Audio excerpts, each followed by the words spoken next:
Bonjour à tous, c'est une belle journée puisque c'est une journée avec Pourquoi Padrer. Et aujourd'hui, je vous propose d'écouter le témoignage de Clovis. Il est jeune catéchumène de 20 ans, depuis environ un an. Il dit « Je crois en la Sainte Église catholique, mais ayant eu une vie agnostique pendant une très longue période, j'ai parfois du mal à suivre certains de ses dogmes. La sexualité, la vérité absolue du pape. Suis-je obligé en tant que jeune catholique de suivre aveuglément l'Église, ou est-ce que je peux me mettre des nuances personnelles dans le catholicisme et dans ma foi envers le Seigneur ?» Oh, quelle est belle votre question, cher Clovis. Je reconnais dans vos mots tant et tant de questions que les catéchumènes viennent poser aux prêtres ou à leurs accompagnateurs.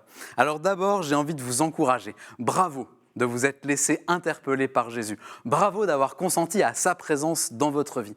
La foi que vous avez reçue, c'est un vrai cadeau du ciel. Et en même temps, comme vous le dites, c'est aussi une complication par rapport au temps où vous étiez agnostique. Avant, tout était simple, puisque vous étiez seul maître à bord. Maintenant, le Seigneur s'est invité sur votre barque, et avec lui embarque aussi l'Église, avec toute sa tradition. Tradition avec un T majuscule. Non pas une somme de préceptes à respecter pour bien cocher les cases, mais une sagesse séculaire qui vous soutiendra fidèlement.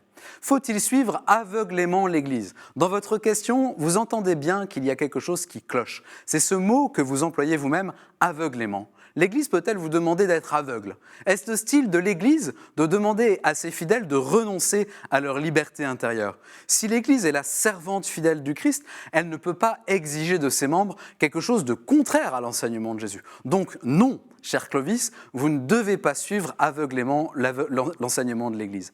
Mais alors, comment trouver votre place de catholique sur les sujets dont vous parliez, l'enseignement de l'Église sur la sexualité, le dogme de l'infaillibilité pontificale, et peut-être tant d'autres points qui ne sont pas des détails et à propos desquels vous ressentez une forme de gêne.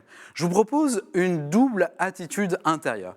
D'abord, choisissez de vivre dans une confiance a priori. Ce que l'Église enseigne, elle ne le fait pas pour embêter les gens.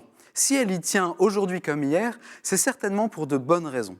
Pour le dire autrement, l'Église est mère avant d'être maîtresse. Quand elle nous enseigne, elle le fait d'abord comme une maman.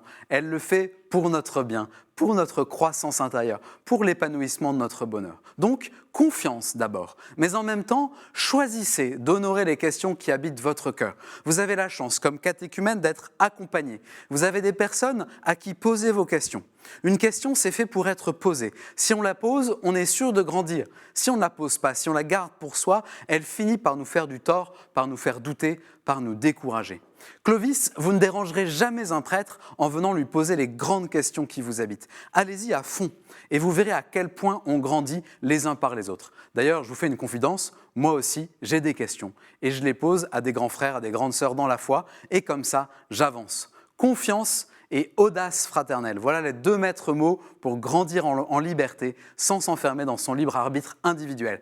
Merci Clovis pour cette très belle question. Merci pour toutes vos questions qui nous intéressent beaucoup. Vous les envoyez à pourquoipadrer@ktotv.com ou sur les réseaux et vous retrouvez cette vidéo et toutes nos vidéos sur le site ktotv.com. Bonne journée.